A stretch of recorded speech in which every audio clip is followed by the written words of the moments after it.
ଅଭିଭାବକଙ୍କ ଦାୟିତ୍ୱ। ବର୍ତ୍ତମାନର ସମାଜ ଦ୍ରୁତ ଗତିରେ ପରିବର୍ତ୍ତନ କରି ଚାଲିଛି। ପ୍ରଯୁକ୍ତି ବିଦ୍ୟା, ସାମାଜିକ ଗଣମାଧ୍ୟମ, ଶିକ୍ଷା ପ୍ରଣାଳୀ, ଆର୍ଥିକ ଚାପ, ପାରିବାରିକ ସମ୍ପର୍କ ଓ ନୈତିକ ମୂଲ୍ୟବୋଧ ଆଦି କ୍ଷେତ୍ରରେ ଏଭଳି ପରିବର୍ତ୍ତନ ହେଇ ଚାଲିଛି ଯେ ଏହାର ଭବିଷ୍ୟତ ଆକଳନ କରିବା କଷ୍ଟକର।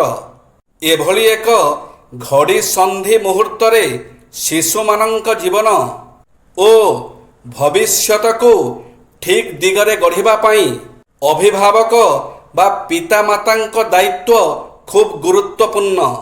ପିତାମାତା ଯେ କେବଳ ଜନ୍ମଦାତା ତା ନୁହେଁ, ସେମାନେ ନିଜ ସନ୍ତାନମାନଙ୍କର ଶିକ୍ଷକ, ପଥ ପ୍ରଦର୍ଶକ ତଥା ମାର୍ଗଦର୍ଶକ। ଶିଶୁମାନେ ଯାହା ଶିଖନ୍ତି ତାହା ପ୍ରଥମେ ପରିବାରରୁ ଶିଖିଥାନ୍ତି।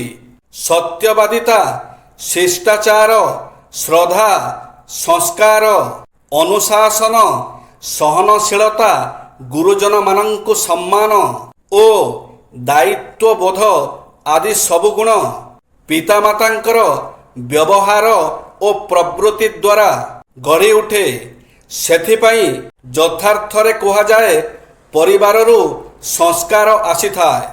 ଆଜିର ଦିନରେ ଅନେକ ଶିଶୁ ସାମ୍ପ୍ରତିକ ସାମାଜିକ ଚଳଣିକୁ ଅନୁସରଣ କରି ପଥଭ୍ରଷ୍ଟ ହେଉଛନ୍ତି, ଅପସଂସ୍କୃତିକୁ ଆପଣେଇ ନେଉଛନ୍ତି।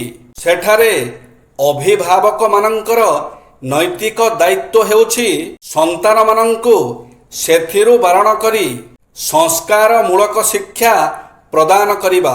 ଶିଶୁଟି ଜନ୍ମରୁ ସାଧା କାଗଜ ପରି ସ୍ୱଚ୍ଛ ଓ ନିର୍ମଳ।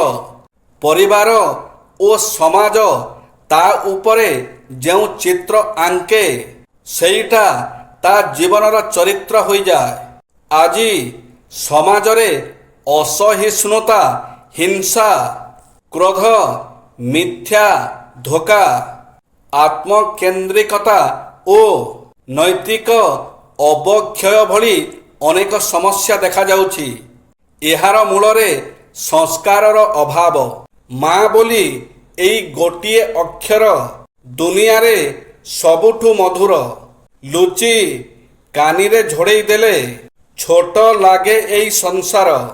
ନିଜ ନାଁକୁ ଭୁଲି ଯିଏ ନାଁ ଦିଏ ଆମକୁ, ଅସୁବିଧାକୁ ଭୁଲି ତାର ଯିଏ ବଢ଼ାଏ ଆମକୁ ସାହସ ସଞ୍ଚାରି, ମନରେ ଯିଏ ଜିତାଏ ଆମର ଜୀବନ ଯୁଦ୍ଧକୁ। ଜୟ ଶ୍ରୀ ଜଗନ୍ନାଥ।